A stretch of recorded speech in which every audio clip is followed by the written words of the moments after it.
Hi, my name is Kevin McDonald, and I'm declaring my independence. Independence from what? Why, negative thoughts and energy, of course. Chief among them, hate, division, and fear.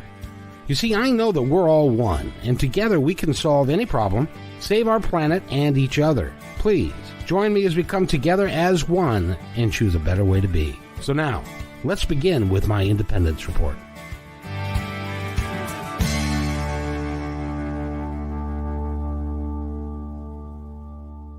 Welcome, everybody, to my Independence Report. It's Friday afternoon, and I hope everybody's going to have themselves just a dynamite weekend. And we're having a dynamite show today because we've got a gentleman on with us who I was kidding him right before we came on that if I read his resume completely, it would take the entire hour.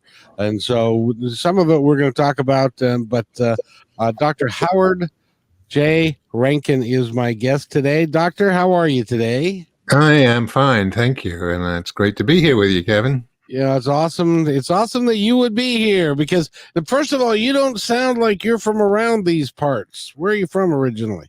Interesting. No, I come from London originally. I've actually lived in the U.S. for 35 years, which is almost half my life. I was a big Americophile, lots of great stories about that growing up as a kid. Taught myself American sports listening to the Armed Forces Network coming out of Germany. Oh, wow. Yeah, it was really cool. And, this was the days when there wasn't the sort of global coverage of sports there is now. And nobody expected, an English kid to know anything about baseball or football or any of those things. But I did. And it actually served me well because when I was 17, I had the opportunity to come over to the United States as an exchange student. And I had to be interviewed and I had to go up to the American embassy and I had to write an essay and be interviewed by these guys to see whether I would be a good match. And in my essay, I had written that I like baseball, which was almost unheard of then. And so one of the guys said, "Oh, you like baseball then? Well, who's the best pitcher?" And I didn't miss a beat. I mean, oh, come on. You can't argue with Bob Gibson, a 1.12 ERA, 27-9, 386 strikeouts. The guy almost fell off his chair. So I've always been Americophile, well, almost from a young age. Was fortunate enough to come over as an exchange student, which was a great experience. And then I got my degree and my advanced degrees in London and had practiced psychology as in the addictions actually, and then generally. And then an opportunity came up for me to be recruited over to South Carolina here in Hilton Head, and I've been here ever since. I got to ask you, you've been around here for a long time. You've written in excess of 10 books. You've co-written another 20 or more. You've been on, near as I could tell, almost every New York Times, the LA Times. You've been on talk shows. You've been on CNN. You've been on The View. Got to ask you what Whoopi Goldberg is like, but actually, I don't think he was on the show when I was on. And so you've been around and you've done a lot of stuff, and you've been a real watcher of our society and what's going on with us. As a matter of fact, one of your newest books is, I think, Therefore I Am Wrong. And I wanted to ask you, really point blank, what in the hell is going on around here? Yeah, well, it is an interesting time. There is absolutely no question about that. I think there are a number of influences that have led to this. There's a great book, and you probably know it. For all I know, you may have interviewed Matt Taibbi. Do you know him? He's a journalist from Rolling Stone. He has written a book, came out a couple years ago. I think there's a second edition coming out, called Hate Inc. And it is about how the media over the last 20, 30 years have made division and hate the key part of their strategies. And it's just a fascinating book. This has been going on for some time, and it's reached a peak now. But he goes into it very clearly, the history of it, how it started, and how, for the most part, that is really done because of money and eyeballs. And Matt Tabby, Hate Inc., really excellent read. So that's certainly part of it, no question about it. It amazes me because I remember way back when Walter Cronkite was the news, and everybody listened to him, as well as David Brinkley and some of the others. But it was all a matter of news. And then people like Rush Limbaugh came along, and rest his soul, and they turned news into a money-making proposition, because it never really had been. It was considered a service way back when, and then they decided they wanted to get some ratings and so forth, and so that's how Fox came to be, and Yep. because of the ratings that they were trying to get. Yep. And, if you read Tappy's books, Fox was a big mover initially in getting that going. That was their prime strategy in getting eyeballs. To be, controversial, to be divisive, to be on one side, to et cetera, and that's just taken root now. And of course, the other thing is social media. I mean, something as big as social media is going to have some great advantages, but it's going to have some downsides. And one of the downsides is it does make us all vulnerable to even more manipulation. I mean, there's a ton of manipulation. Some of it's very deliberate from foreign countries. We know Russia, China. I've spoken to people who are expert in this field, say there are as many as 30 countries trying to get into and manipulate the discussion, the dialogue, the thoughts, the opinions. So that's one thing going on. And then that doesn't account for homegrown organizations or people who just have a particular agenda. And it's very difficult. I mean, as much as we say, oh, well, yeah, of course, I know people are trying to manipulate me.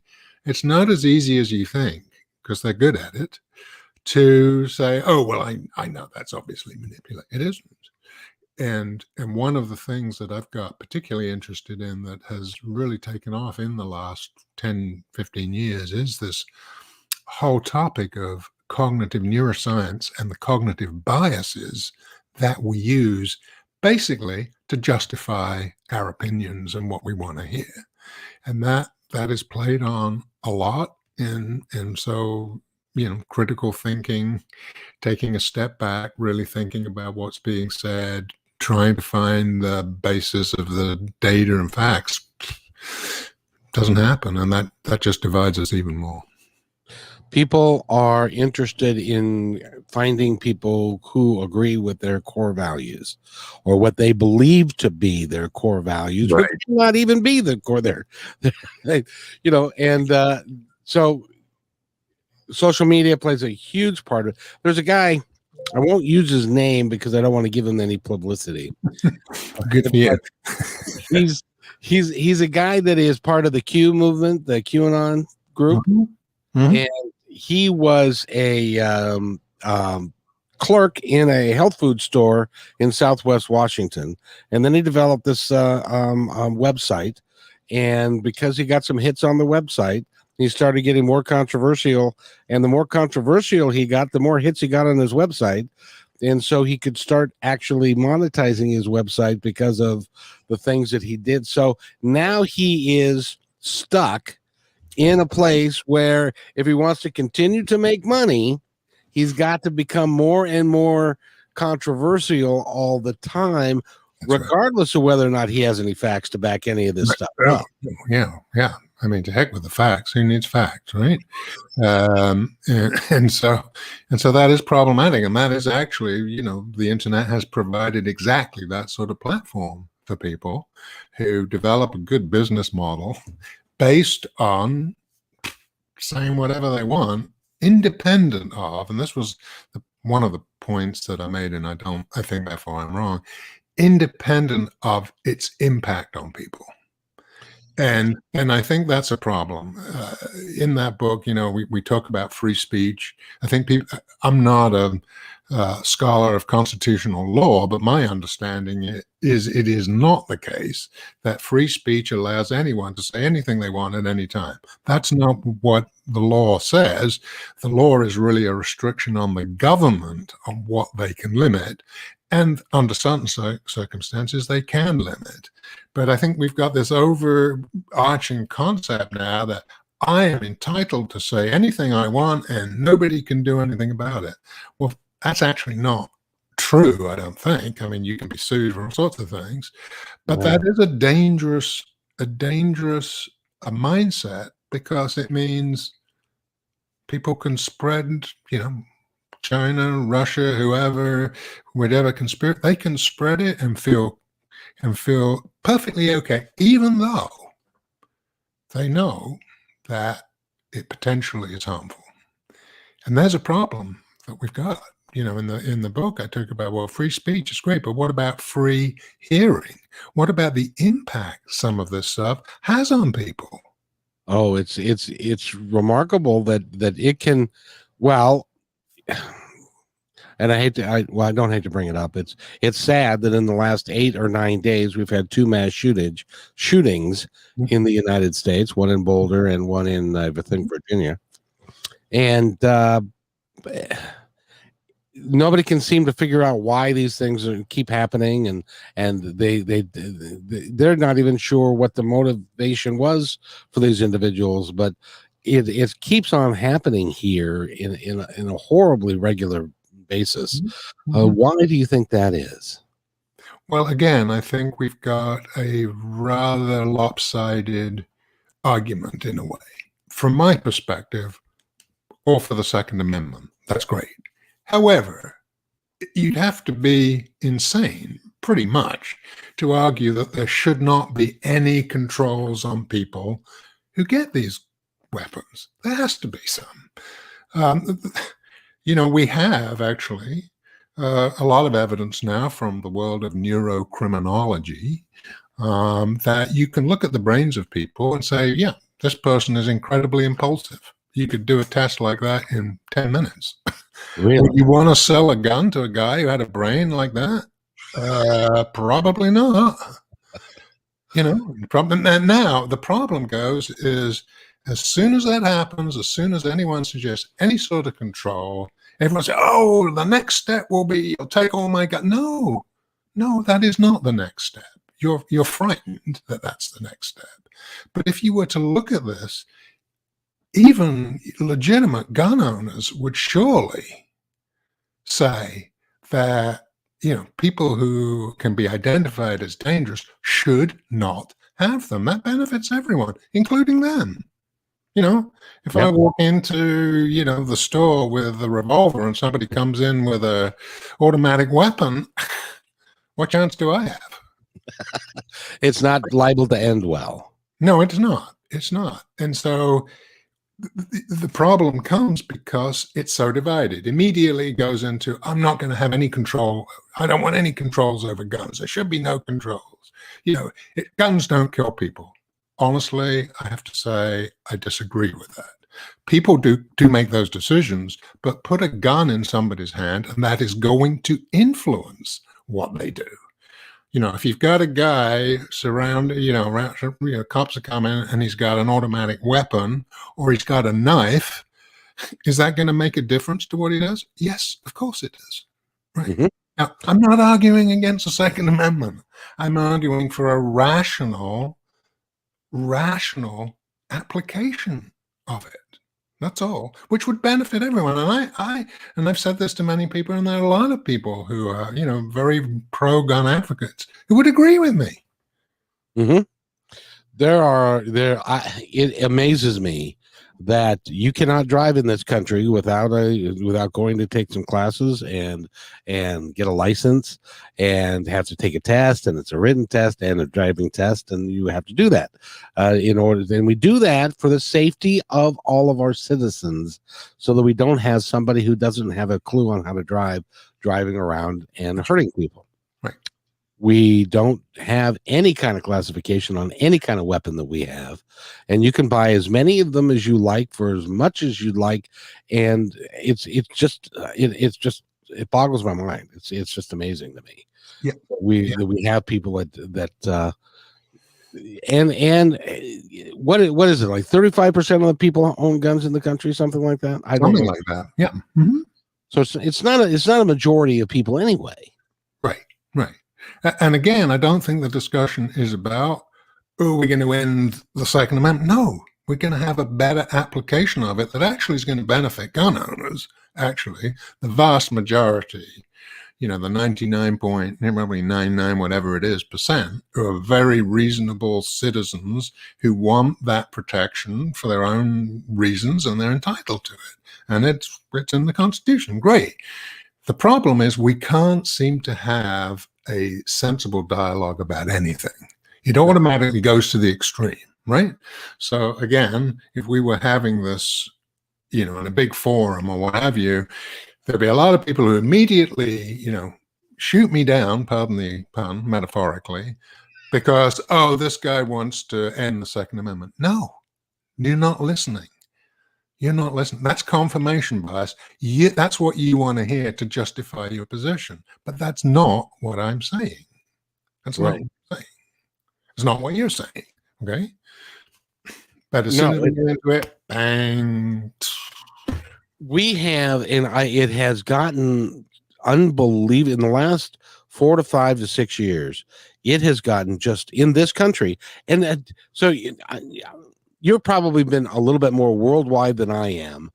It's not that way in other countries, is it? No. I mean, in the UK, hearing somebody, killing people or shooting at people is almost unheard of. The big thing, there's violence, but typically it's with a knife. And you can do a lot of damage with a knife, but not as much as you can with a, assault rifle. Or even a car, actually. That's one of the other things that we've seen around the world where people are driving into crowds to do it. But no, there isn't that. There just isn't that in many other countries. They just don't have the availability or the easy accessibility to guns. I would really like your opinion about what's happening with QAnon and with this culture that is out there. On January 6th, we had a bunch of people that decided to storm the Capitol. That is our capital. It is their capital. It is their government. It is our government. Yet they appeared to be so angry about whatever it was that they perceived the government was doing. I'm not going to accept the baby killing thing and all of that. That's just a bunch of horse crap. But why? What is it about our society that's causing people to go that deeply into that direction?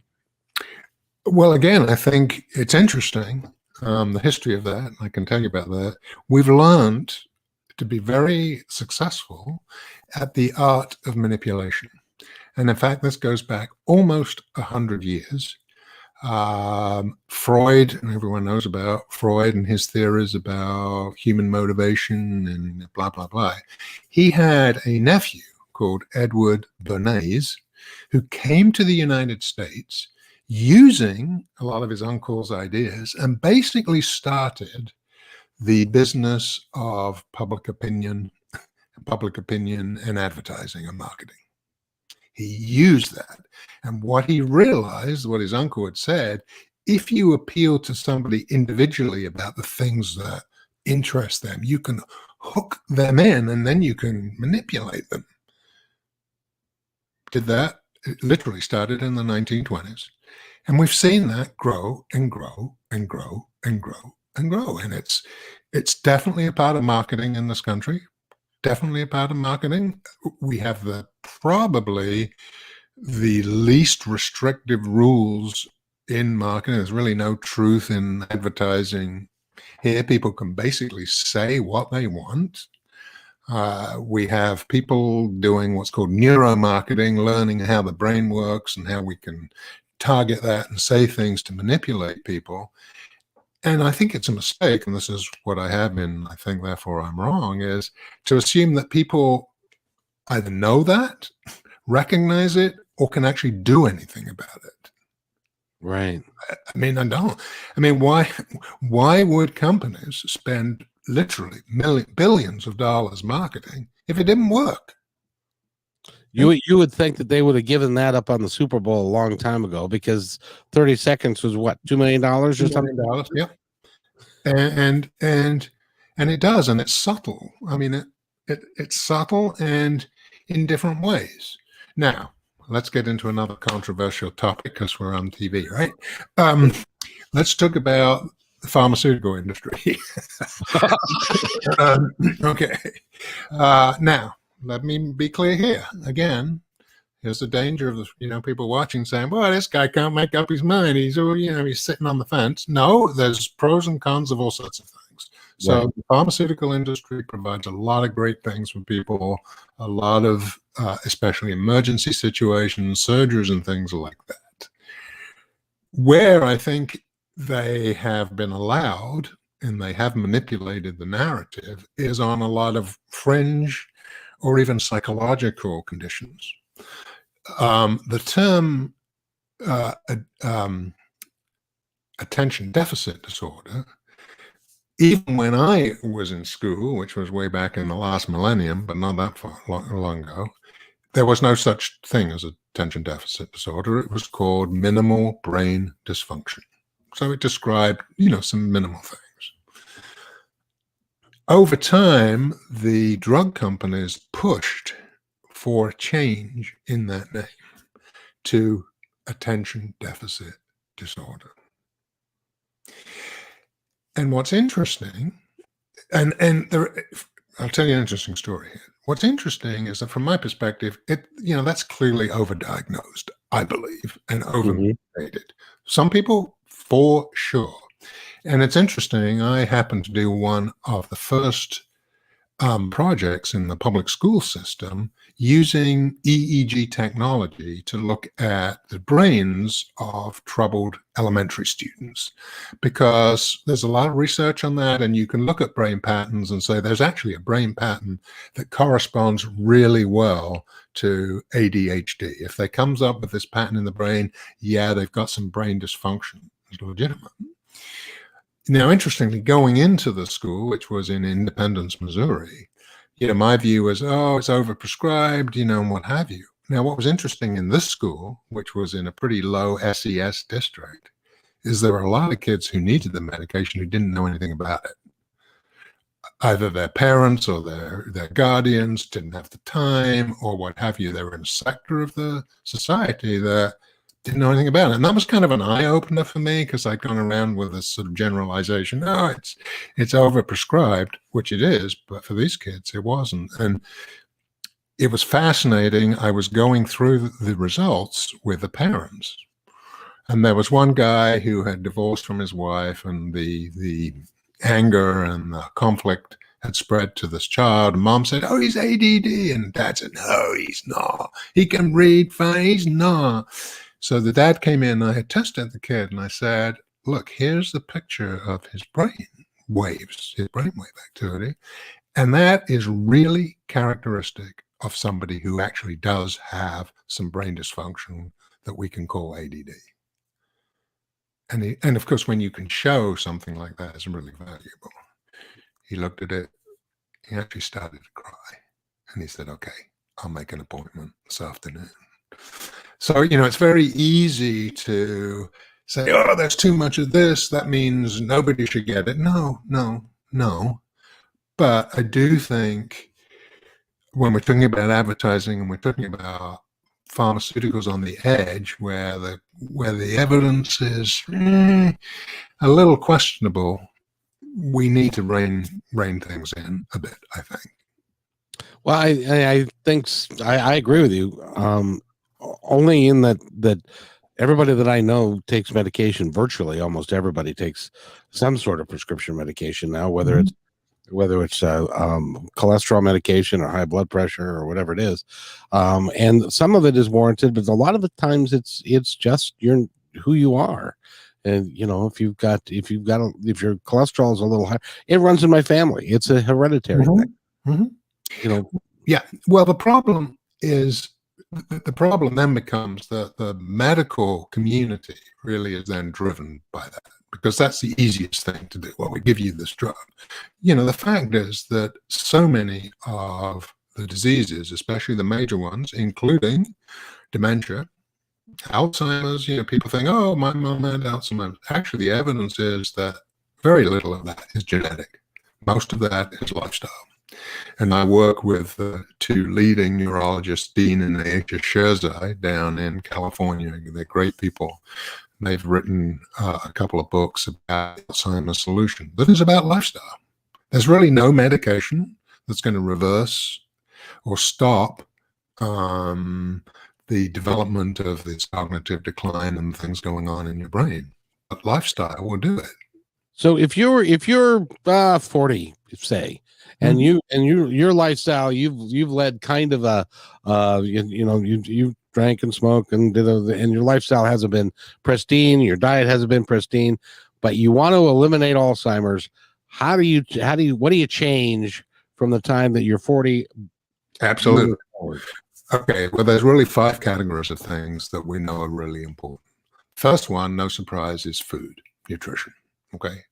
And the evidence really is that a plant-based, whole food, natural food, rather than processed food, high processed meat, is much better.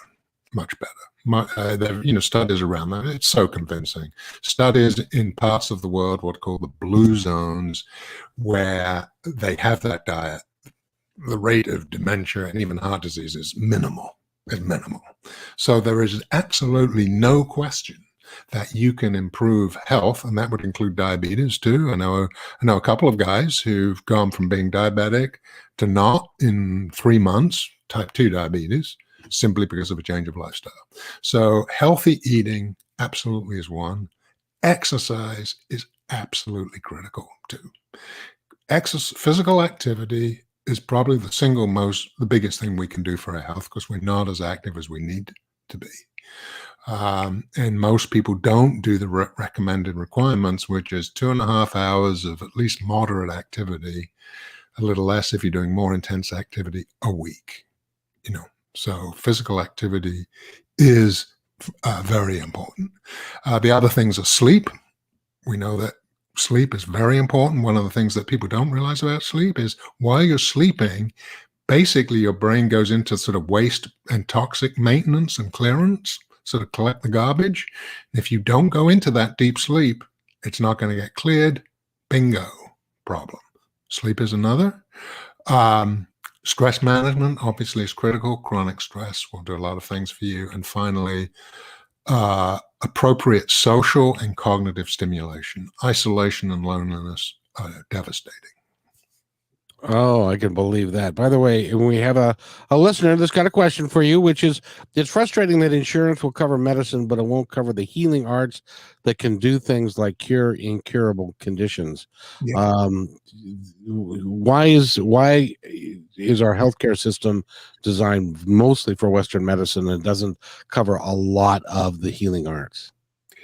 Yeah, and that's a problem. Clearly, there are lots of things that we know are beneficial. Things like meditation or mindfulness, for example, would be good. Even Tai Chi and yoga, particularly as you get older, those sorts of things we know are beneficial. We know for sure they're beneficial. But the problem, it becomes a bureaucratic problem, and I'm not an expert in health insurance, but it does become a bureaucratic problem where this isn't really, what is conventionally medical, so we're not going to cover it. And the problem then is that you need to prove that it works. And there's certainly enough evidence that, meditation and mindfulness have tremendous benefits for people who practice it. But, and it makes no sense, because if these things really do help, and they do, surely an insurance company has a vested interest in keeping people healthy, right? You'd think. You'd think. One of one of the problems with the health system is it is organized around conventional medicine. But the fact is, as we've been talking, lifestyle is huge. So really what probably the biggest thing we could do for people's health is introduce into the system coaches who could actually coach people how to legitimately make changes to their lifestyle. That would eliminate so much, right? Doctors they're not trained in it. And they don't have the time to go into, these are the things you need to do, and I'm going to follow up with you. If they give you a sheet of, healthy foods, that's good. So they don't have time to do that. We need facilities where people are trained to change their lifestyle, and that would make a huge difference. Boy, no kidding. I was just thinking, in this country, and I'm woefully inadequate when we start talking about other countries, but I do know that our healthcare system here and our mental health care system specifically is in a shambles. It is not. We're not taking care of people. We're not even I was watching a report of the and I know that you know a lot about this, about the drug treatment programs, that they are designed in many ways as a money-making opportunity, because you go in there for a couple of weeks, you get clean, and then they kick you out. Oh, you're all better now, but they don't give you the tools that you need to be able to live on the outside with a disease like that. And so you get caught up in it again. Some people get killed because they overdose, and then other people go back into the system again because they fail. Am I wrong? No, you're exactly right. I spent the first 10 years of my career in the addictions field, so I've seen that. And these things are way more extensive and expansive than just a little diagnosis, a medical diagnosis. Oh, it's addiction. Okay, so what you need to do, you need to withdraw somebody from the drugs, and then you need to tell them not to do that again and get them in a nice social circle where they're not going to do it again. Hey, we done it. Come on, guys. Come on. It takes, the first stage maybe, but then it takes months, years for people to grow into a different mindset where, look, I'm not even interested in it. Even if you put it in front of me, I'm not interested in it. But that's a lot of work that goes, and you can't just click your fingers and say 2 weeks, 4 weeks, and you're done. That may be the first step, but there's a lot that has to go on. Just with any behavior change, there's a lot that has to go on after that. And again, it's the sort of bureaucratizing, medicalizing of a problem to reduce it sometimes to sort of absurdity, really. Well, I have one of the jobs that I've had in the past is I was a city bus driver, and I drove a bus for like 10 years, 11 years. And what I found was that people would go, I would have people come up to me and tell me I'm going into rehab, because either it was court-ordered rehab or whatever it was. And they said, so I'm going to get clean and sober, and then I'll be a wholly different person. Well, they come out and they're still around the same people in a homeless environment. What the hell do we expect is going to happen? Exactly. Yeah, I know exactly. That's what do you expect is going to happen? Sort of a bit like the prison system. If you treat people like criminals, why would you be surprised that when they come out, they're still criminals, right? I mean, really. It's so true. And so the same thing applies. It takes a lot to make a serious change. And there's this difference between, people have heard, oh, it only takes 21 days to change a habit. That's baloney. The issue is not whether you change. The issue is how robust that change is. In other words, if you got distracted or you stopped, would you immediately go back to the way you were, or would this habit hold? And the fact is, you have to be doing something a whole lot longer than 3 weeks for it to be really robust in terms of brain function, where a habit, that is in the upper part of your brain, the consciousness gets relegated to a different part of the brain. You don't even think about it. And that's months and years in the making. And isn't it also a social problem? Because we need, in order to make it work, we have to get somebody to change completely, they have to change everything about what they're doing and the people that they're associating with, and the boundaries that they have, and the spiritual nature that they have. Almost everything's got to change for them to really be successful, and they don't have the tools. We're not given them. That's exactly right. They don't have the tools. Yeah, your social environment, the people you hang out with are critical. We are social animals. We learn from each other. We copy each other. We even have part of our brain that is designed to mimic what we see other people do. There's the mirror neuron system, where if I watch somebody kicking a soccer ball, part of my brain is actually practicing that motor routine. Now, it doesn't get down to the actual muscles and the gross motor movement, so I'm not sort of getting the benefits of it, but it is laying the neurological groundwork for that. And so there's so much evidence on that yeah, who you are around absolutely is going to influence you. Absolutely. It's interesting. Years ago, when I would watch guys play golf, like on the PGA Tour and stuff, you never saw what they're doing now. Now you can see them lining up the ball. You can see them visualizing, making the shot. You can feel like they can feel like they're taking the swing before they ever do it, because it's a mindful thing. Yep. And they're finding out that is actually helpful and beneficial, aren't they? Yeah, absolutely. So in your brain, you've got what we would call motor routines, sort of the program for doing a motor movement, whether it's swinging a golf club, catching a ball, whatever it is. You have those. And the whole point of practicing is get them so well entrenched in your brain that you don't have to think about it. And it then gets to the point that if you do think about it, you disrupt that pattern. And so you get too mindful of what you're doing, it's a problem, especially at a very high level. And that's a hitter in baseball goes into a slump, they're thinking too much about it. And, baseball thrown at 90 miles an hour, you only have a split second to, decide whether to swing or not. That can't be totally conscious, because the time you've seen the ball and thought about it, it would be in the catcher's mitt. It would be done. So it's so well rehearsed that it's an unconscious movement. As soon as you start trying to think about it, you've disrupted the pattern, and you're not in flow or whatever you want to call it, but neurologically, that's what's happening. And so the value of things like visualization is you can continually to repeat the basis of that neurological movement, laying in bed, sitting on a plane, sitting in the car, whatever. You're doing that. And that's why visualization is a very powerful tool. But it also, on the downside, could be a very negative tool if you are in a slump.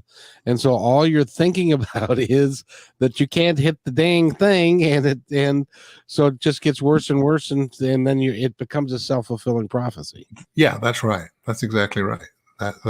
That's exactly what happens. And so part of expertise, particularly with motor skills, is understanding that, learning it so well that you trust it, that you don't overthink it or think it really at all. Because if you think, you're probably wrong. So certainly as far as that's concerned. And that's by the way, is the name of his book. I think, therefore I am wrong. It's I love the title. Where'd you come up with the title? Well, somewhere along the line, I've been thinking about doing that book for a while. And one of the notions was how not to think, and I then turned that into a podcast. But I think, the Descartes thing, I think, therefore I am. And I just capitalized on that. I think, therefore I'm wrong. And actually Descartes, I think, therefore I am, was actually basically saying the same thing, that my thought process is evidence that I exist, not that I'm rational. Okay. And he had it right. I mean, yeah. He and I would be buddies if we were on Facebook, if he were around, Yeah. Exactly. We do a lot of stupid, silly stuff. I won't say stupid stuff, because that is, some of us do it out of ignorance, and some are just don't know any better. Mhm. I can't tell you how many conversations I've had where somebody said, well, you know, the president of the United States is from Kenya. And I said, no, I'm sorry, he's not. And I said, I saw that on the internet. How do you argue with that? You can't really. I mean, you can't. You know, you just can't. Maybe the only way to do it is become more extreme. Like, well, do you think any of the presidents have ever come from America? I mean, come on, that's baloney. They've come from all over the world. Just get more extreme, and perhaps show them, perhaps, they'll stop, but you won't convince somebody. They say, look, we've never landed on the moon. That whole thing was a sham. The answer, the best way of that is, you believe there's a moon? Come on. Well, I have to laugh because there's a gentleman that has appeared on my show before, and he was talking about energy and some of the things that I could subscribe to and stuff. And he said one time, it's really important that we talk about the fact that the moon landing was faked. And I basically said, no, we're not going to go there, because number one, you can't prove that it was fake. No more than I can prove that it was real. Right. But I was there in '69, and so I saw it on the TV, so it had to be real. Yeah, I mean, people can dismiss anything they don't want to believe in what's called confirmation bias, which is, and that's another thing about media, because their strategy is to make sure to identify us as individuals and know everything about us, so they can pitch to us something we will like and agree with. So their goal is really to reinforce whatever view you have, to make you like the product and buy it. That's also where we've gone off the rails. It's really scary because now I know you've done a podcast, or you do a podcast, correct? Mm-hmm. What's the name of your podcast again? How Not to Think.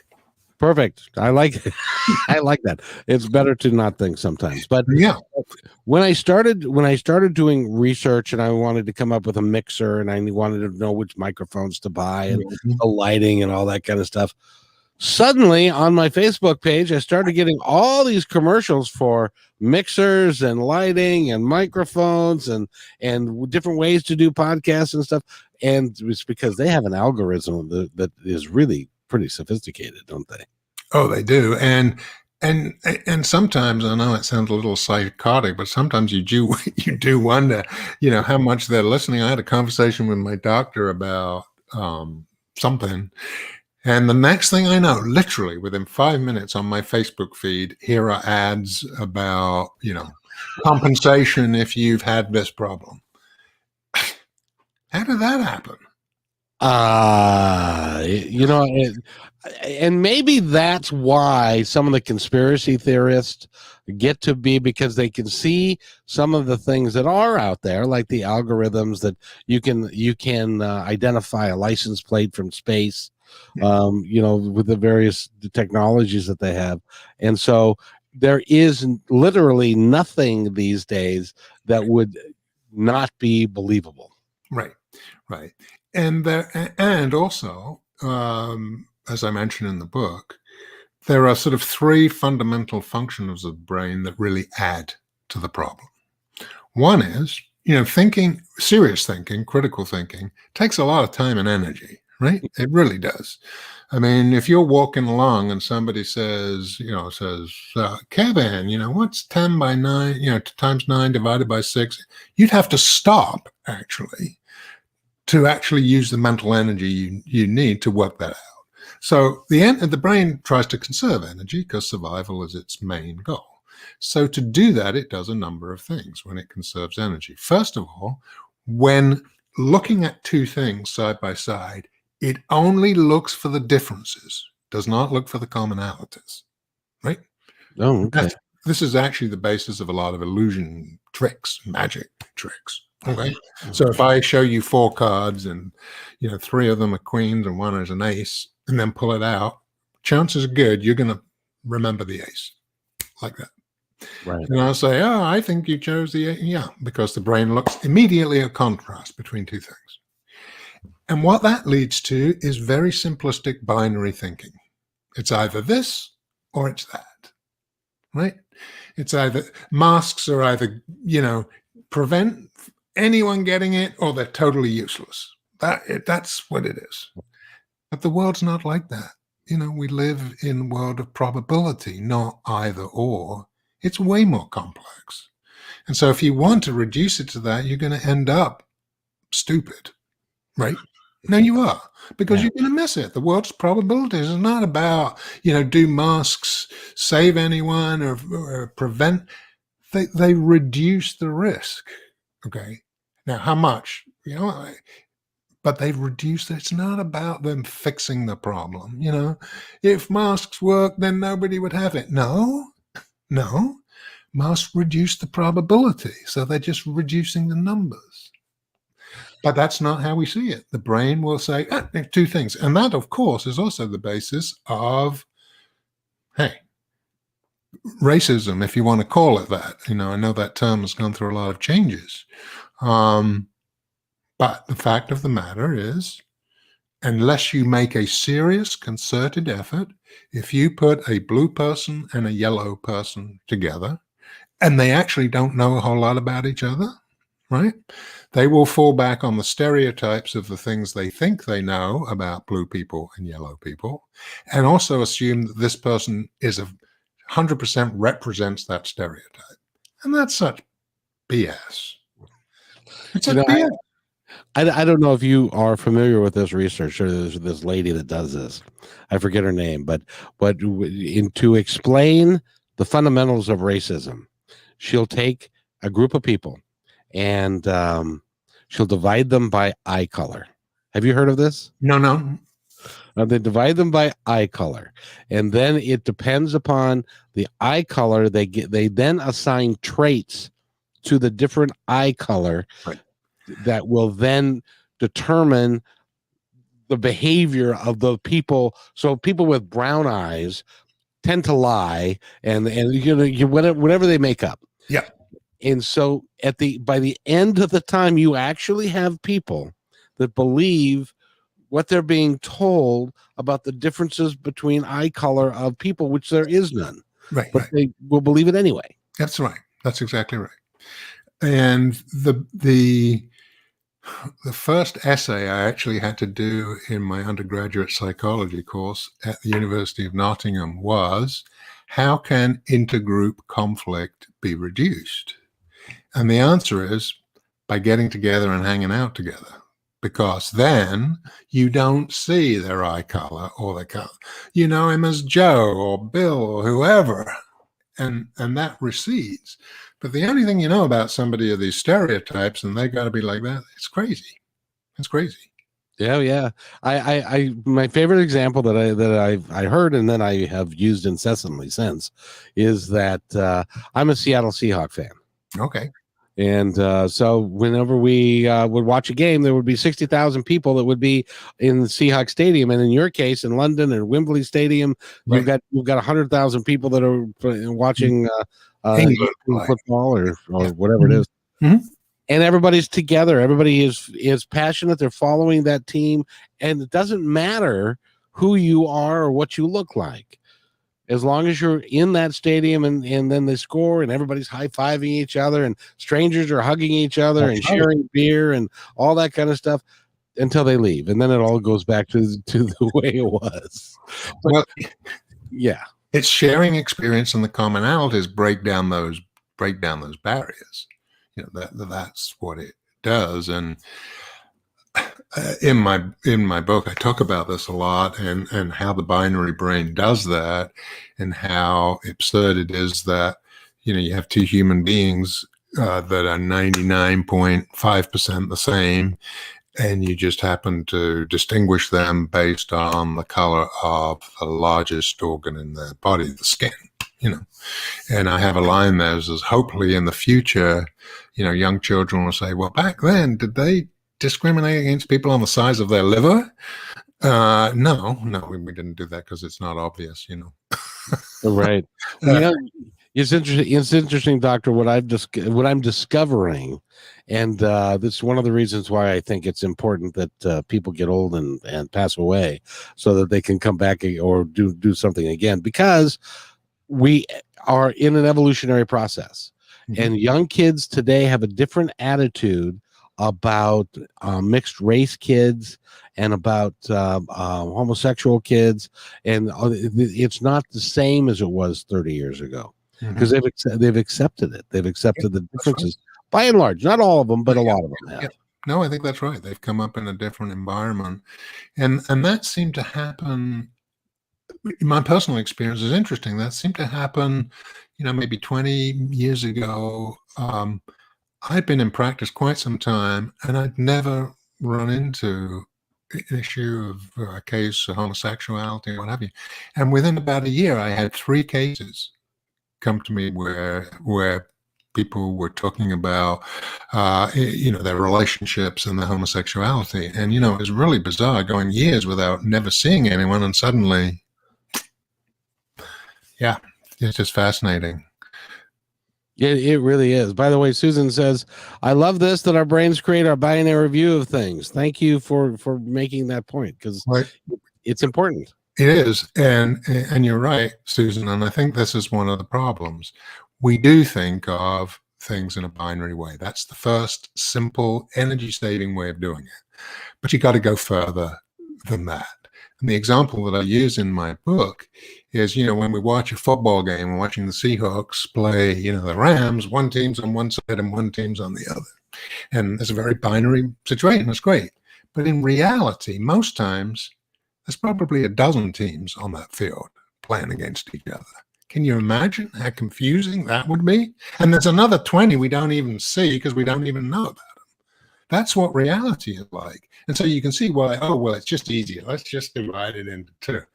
But that just destroys rational argument, because then you go to the poles, and then it's about division rather than the overlap and similarity. The other thing that happens, that the brain does, if you hear about 2 things simultaneously, there is a tendency to look for a connection between them. Okay. So, 1 year in Norway, there were as many storks observed as children. So clearly, storks bring children. It's got nothing to do with sexual activity, right? But that's how conspiracy theories start. Oh, yeah. Did you? And you see this all the time. Oh, yeah. Or did you see there were power outages in, Poland and Russia and England and Mexico and USA? Like, what's the chances of that happening? And then we have this virus. Oh, yeah. The 2 have got to be connected. What? How are they connected? Just because you heard about them at the same time and you can come up with some theory? That doesn't mean they're connected. They don't know. They're just if it's a convenient argument that backs up what you might believe, then you're willing to make that argument, because who's gonna say you can't make that argument, because we don't know. Nobody knows where the virus actually came from. We think it was China, but we don't know that. Yeah, and there's all sorts of different theories about it, but those are theories, not necessarily facts. But that's how the brain works. The brain works. 2 things. Oh, wait a minute. My neighbor normally takes a walk, and I normally see him, but, I heard the police cars through here. I bet he's been arrested. Well, wait a minute. You just connected 2 things that aren't related, So in our country, and I know in other countries, fortunately, it's a little bit different, or hopefully a little bit better, but how do we get back from the brink of this high degree of discivilization, where people don't care about each other and get angry with each other, and it's easy for somebody to walk into a grocery store of people he's never met and shoot them? How do we get back from the brink? Well, there's obviously no simple answer to that, but I think part of it is awareness of the sorts of things we've been talking about, how easily it is to be manipulated, how people are doing that specifically. There are countries like Finland who have introduced into the school system, some courses, very specific courses on how to evaluate, for example, a social media post, how to look at it and evaluate it and come at it from a particular perception, which is, is this person trying to manipulate me? And if so, why? And what's their motive?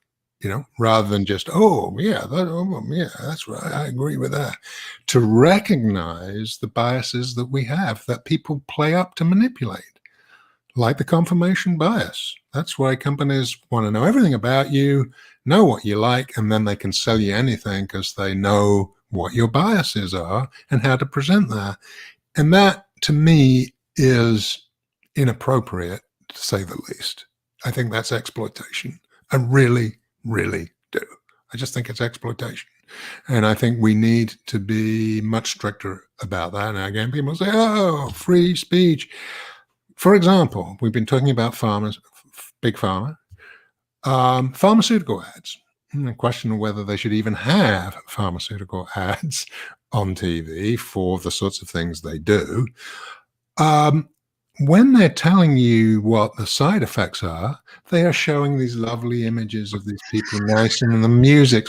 Why don't we actually say, if you've got to put the side effects in, if you got to show somebody throwing up, if that's a side effect, you got to show them collapsing with a stroke, if that's a side effect.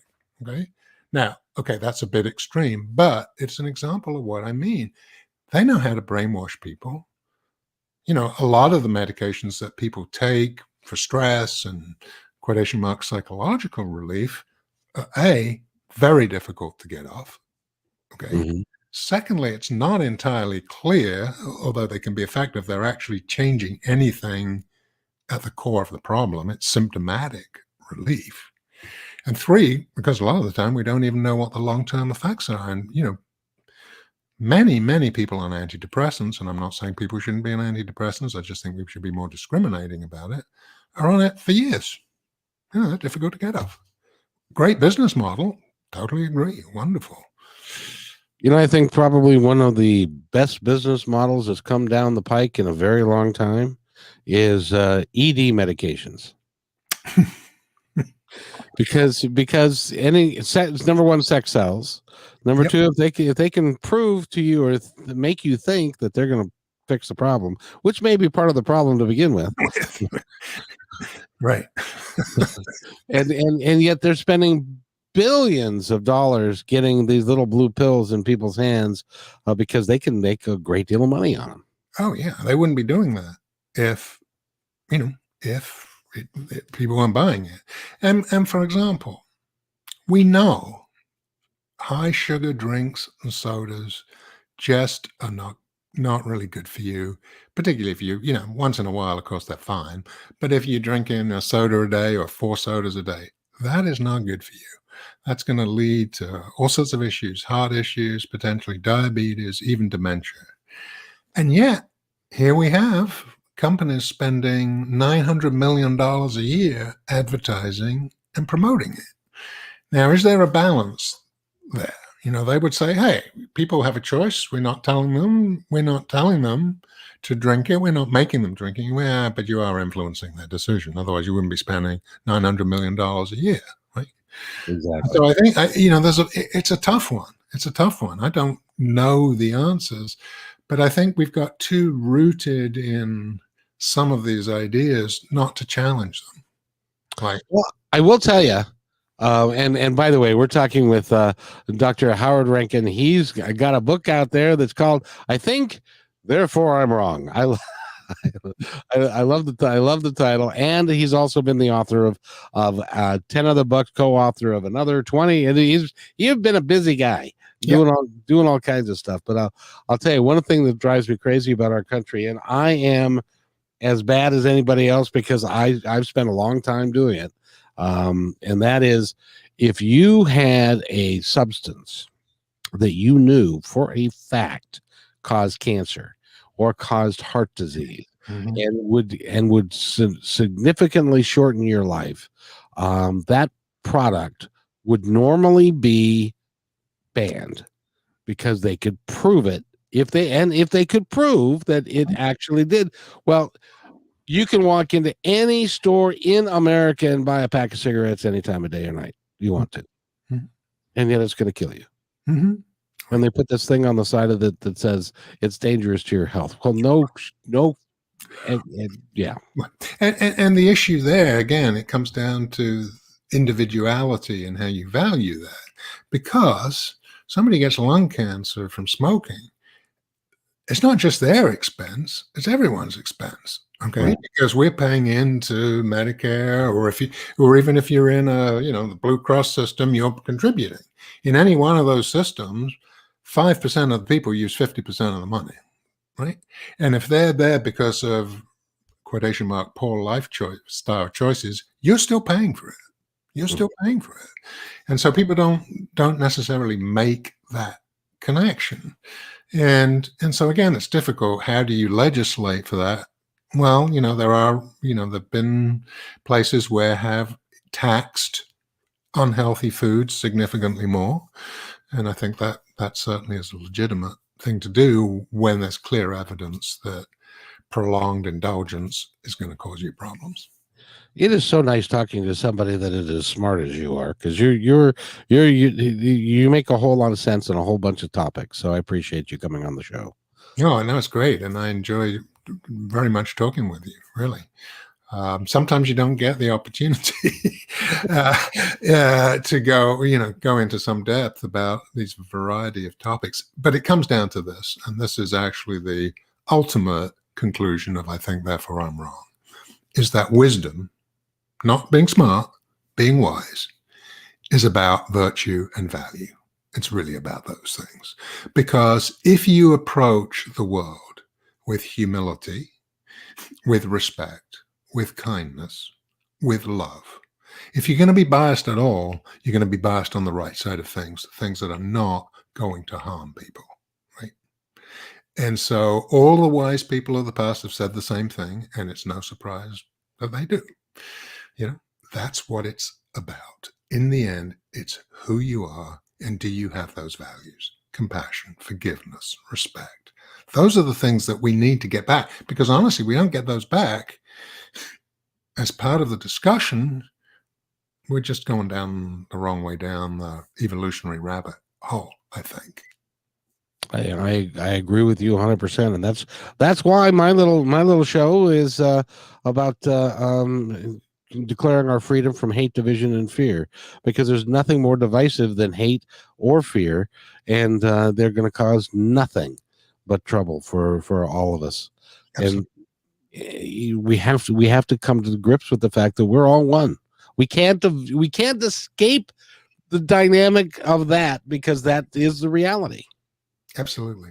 Absolutely. And so we have to find a way of getting back to that somehow. Yes. And I'm hopeful that the work that you're doing, the work that I'm doing, bringing people like you to the airwaves, that'll help. I really think Well, so. we can only try. We can only try. That's all you can do. And again, I think we need to move away from this mindset. Part of the American law is, you got to do something awesome. You got to solve cancer or fix the Middle East. No, just be a nice, decent human being every day of your life. That's a pretty good contribution right there. And by the way, for some of us, that's a hell of a challenge all by itself. Well, that's true. But small steps. Small. That's exactly right. If somebody wants to contact you, doctor, how do they do it?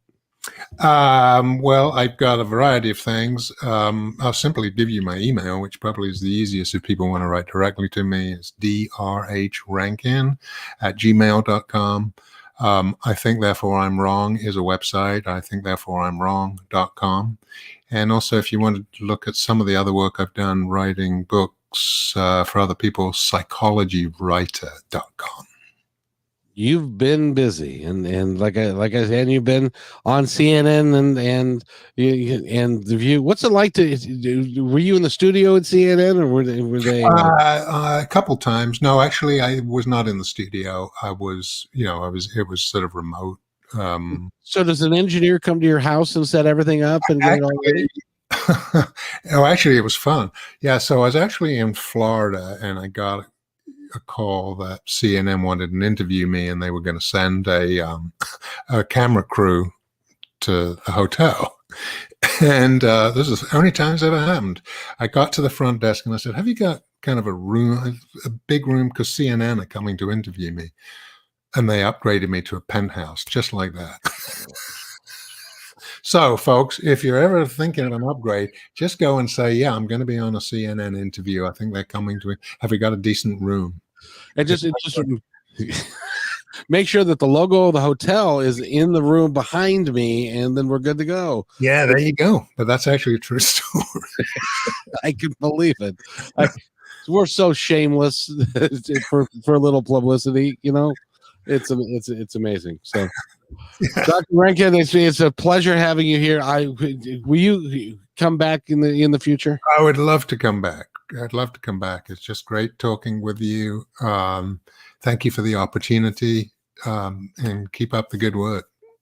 It's been great fun. And what I like to do at the end of the show is to give you the opportunity. We'll drag our soapbox over, and to give you the opportunity to say anything you would like my audience to know.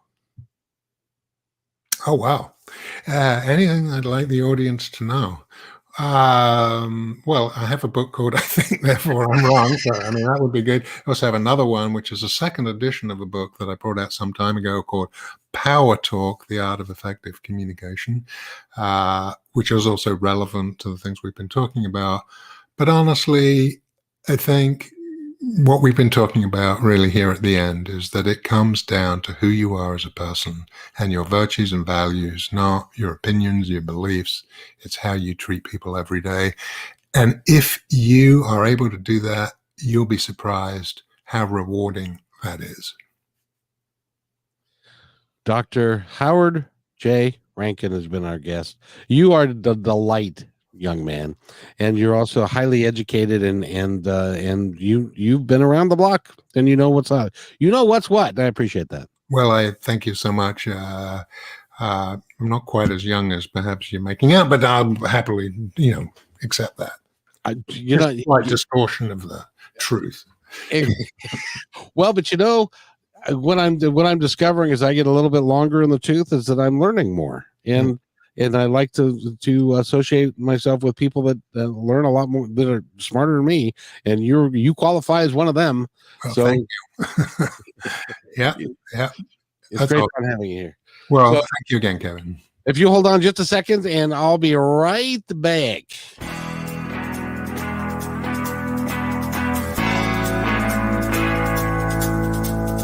Hey, and thanks for listening to this episode all the way to the end. Hey, pretty cool.